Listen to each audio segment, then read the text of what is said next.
Welcome back to House of Astralis. My name is Kayla, and today I am your cosmic guide as we dive into your month ahead. This is a timeless reading, so this will come up for you whenever you need to hear it, whether that's in real time for December or any other month. And as this is a collective reading, please be at peace with things that don't resonate and trust that your message will find you.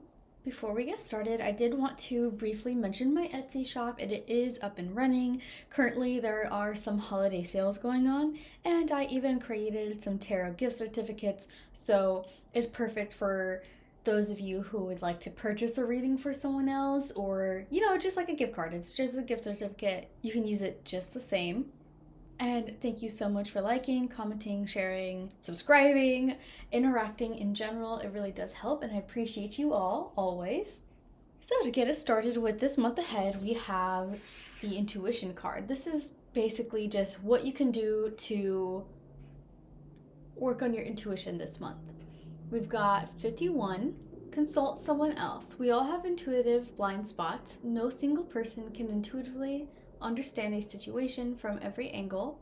Gain fresh insights about old, stubborn, or frustrating issues by seeking advice from others with sensitive intuition. Also seek out professionals with practical experience and advanced knowledge specifically pertaining to an issue. Ask for help.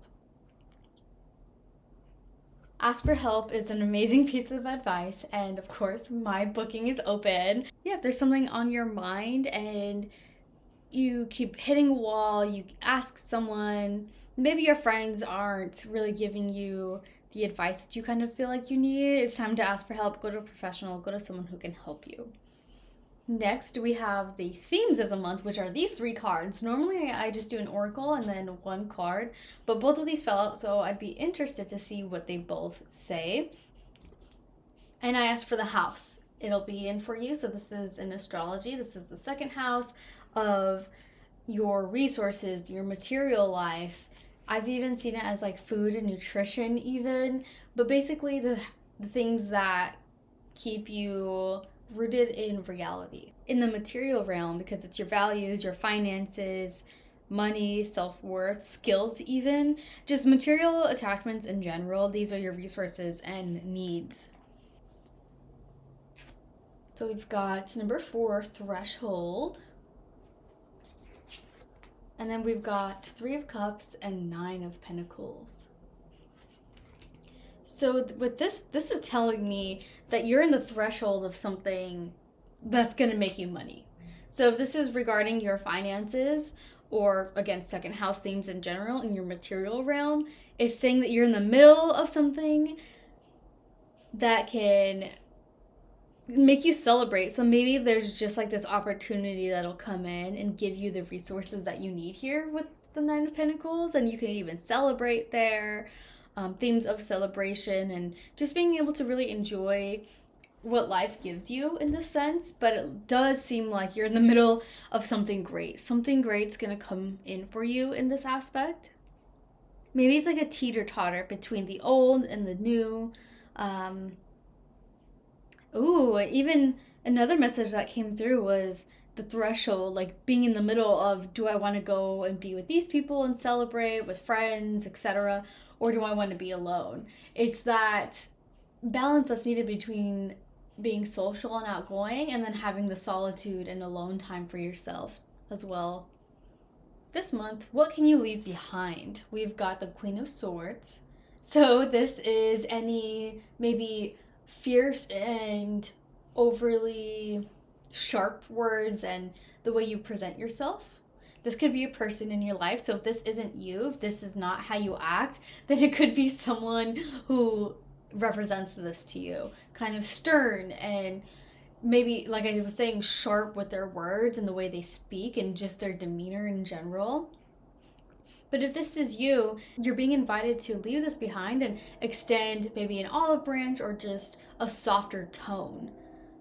Kind of embody the clouds and being soft. You can still have your boundaries and still be secure and commanding without being overly sharp. So there may be some negative energies to face this month, and it's the 8 of Swords. immediately I got like wanting to rush things, but you have to really focus on the slowness and just appreciating the present moment here. You can't be rush, rush, rush and wanting to just consume it all at once. It's like gluttony, I just heard. And that's not to say like with food or anything specific, but could be a path you're on. It could be the money situation, right? In your second house material realm. It's like wanting it to move so fast, but you just gotta slow down, be patient, take the time needed to really be present. So, with this being said, what can you prioritize? We've got the Eight of Swords, so another swords here, more air. And of course, this is the card of freeing yourself from any mental anguish, anything that's keeping you held back. So it's like prioritizing letting go of the limiting beliefs, letting go of the sharpness that binds you, and even the blindness. Like, you've got to open your eyes a little bit and maybe see where you yourself are harming yourself. And I guess that's just a tough conversation to have with yourself. It's like being able to be self-aware enough to do that.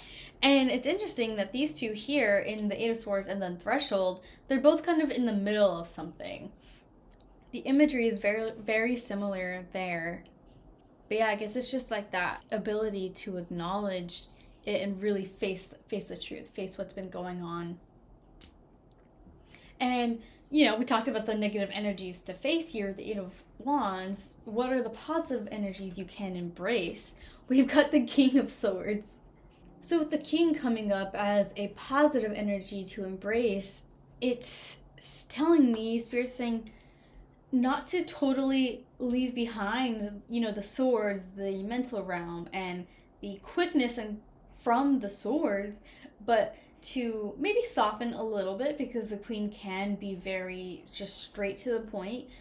But the King here, this is like the leadership, and you can be commanding without being super sharp, super fierce, and super deadly, even metaphorically.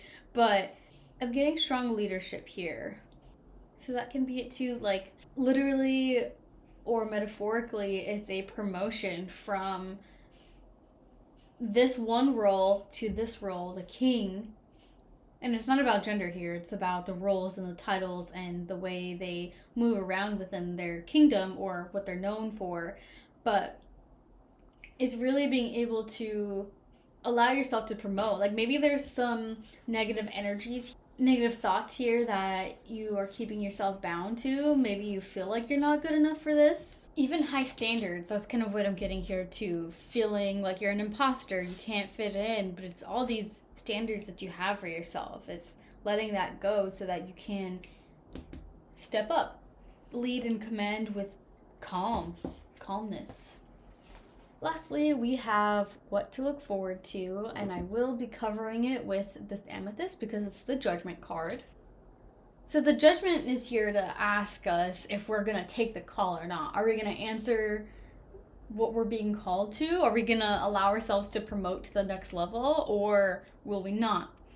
It's really about getting clear with yourself. This is also like on the precipice of a threshold, right? Do I stay in the where I am, or do I rise above and move forward, move up?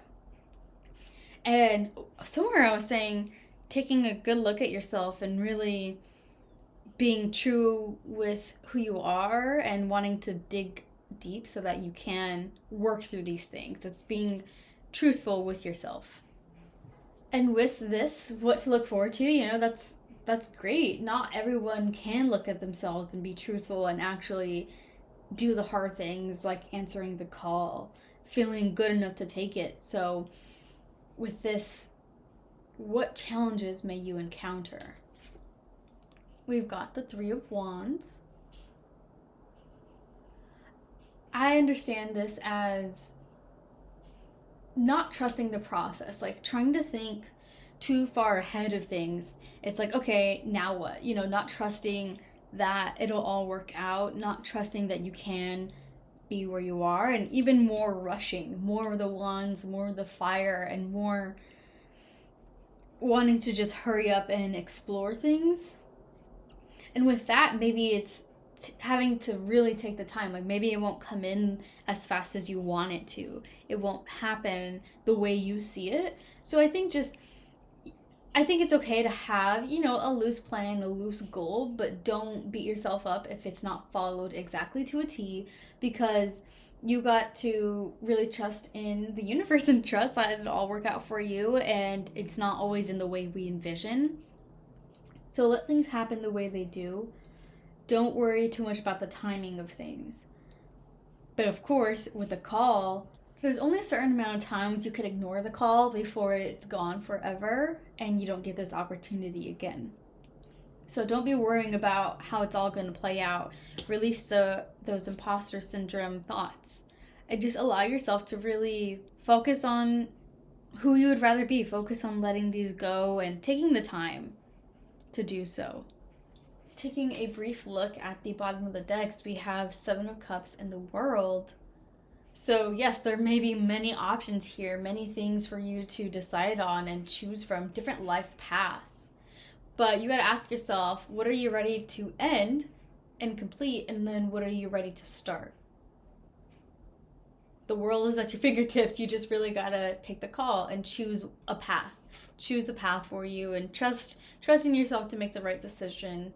So looking at all of the cards, it does seem like there's maybe an issue with clarity or wanting clarity, and obviously it looks like there's lots of decisions here, lots of paths you can take.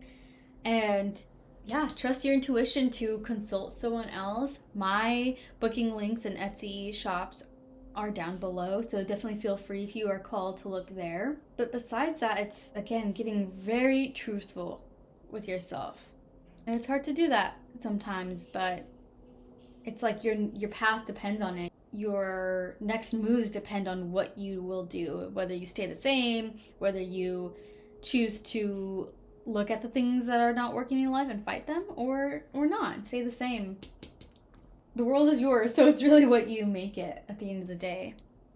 But thank you so much for being here. This is your reading. I hope you have a fantastic month ahead, and I can't wait to read for you again next time.